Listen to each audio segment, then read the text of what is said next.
Ей, ке! Добре, не може ли в средата на кората да залепиш с акфикс цялата работа, като си има място за плафон? Ама ти хората отде да знаят, бе, човек. Те не са тук и са за малко.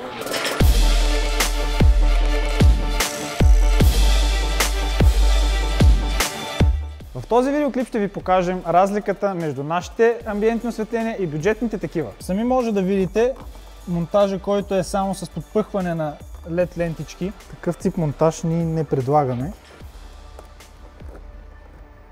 Надяваме се да няма много щети по оригиналните светловоди. Как е прекарана инсталацията? Виждате се колко неприятно са прекарани кабелите. За този автомобил за нас е неприемливо да бъде монтирано такъв тип осветление. Тук е още по-интересно. Кажете в коментарите дали на вас ви харесва такъв тип монтаж. Започваме да разглобяваме и ще бъдете част от целия процес по монтаж на амбиентно осветление на този автомобил. Ще видим какви ще бъдат щетите, нанесени от нашите колеги.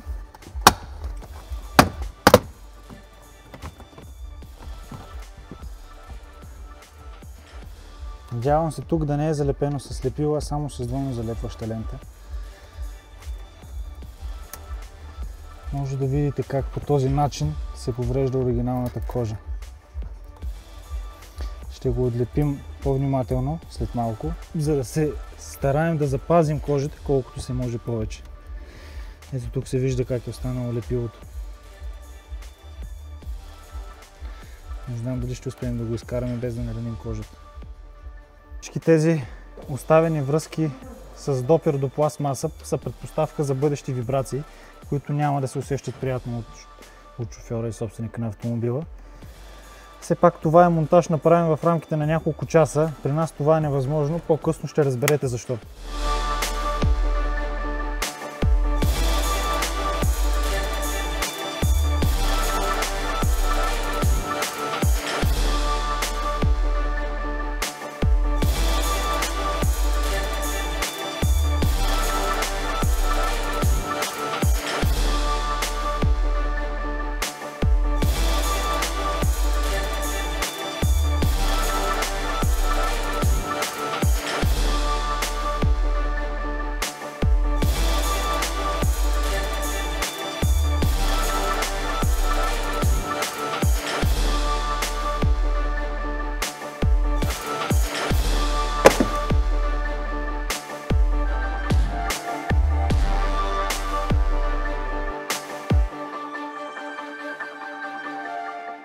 Ето какво намираме отдолу, като разглобим вратата. Висящ модул, който е предпоставка за много вибрации. Сега ще премахнем абсолютно всичко, което е монтирано и ще започнем да го изграждаме наново. Надяваме се да няма щети по оригиналните светловоди. Друго, което забелязваме при демонтажа на монтираните диоди, премахнали са неправилни диоди от оригиналното осветление, което е сигнализация за мъртвата зона на автомобила. Сега, за да възстановим това нещо, ние трябва да закупим нови такива диоди, които ще оскъпят допълнително управянето на амбиентното осветление на клиента.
Тук ще имаме малко зор с това да го разглобим.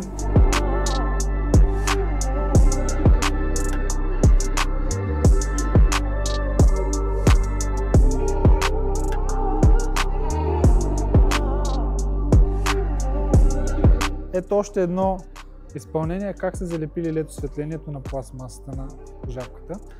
Тук има място за амбиентно за краката. Те са го лепнали тук. Не знам как ще го махнем, така че да не остане следи.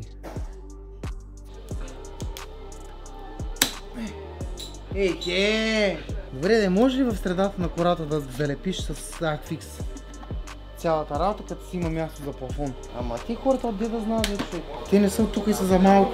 Тук също лентата е залепена директно на кожата. Ето какво се получава, когато я свалим. Ще се опитаме да махнем това лепило със специален препарат, но не съм сигурен дали ще успеем на 100% да го елиминираме. Друго, което ще бъде проблем, е лепилото, което остава по централната конзола. От определен ъгъл това ще бъде видимо. Ето го и от другата страна.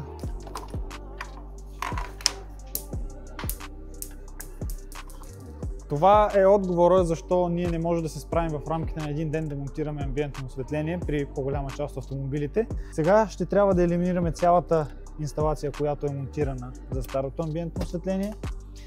Ще започнем с поставяне на нова инсталация за вратите и така нататък. В общи линии около 2 дни още работа ще са ни нужни, за да завършим този проект.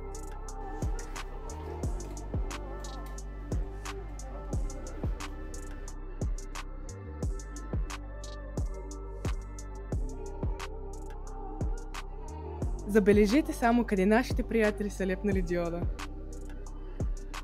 Отново имаме проблем с лепилото, което не можем да премахнем. Това най-вероятно ще се вижда после. За да го коригираме, трябва да се намери ново такова елементиче. Надявам се да има номери да се продава като отделна част.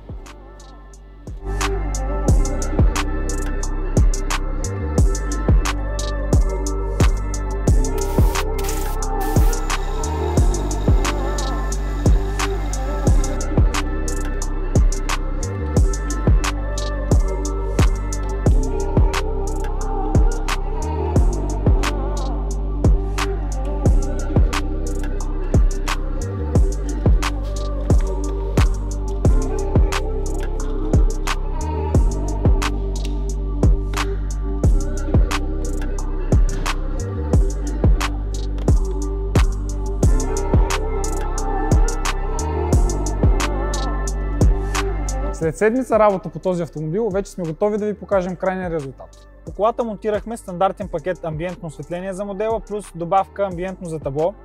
По-големият проблем беше демонтирането на всичко монтирано преди нас и опитите да почистим лепилото от някои елементи на колата.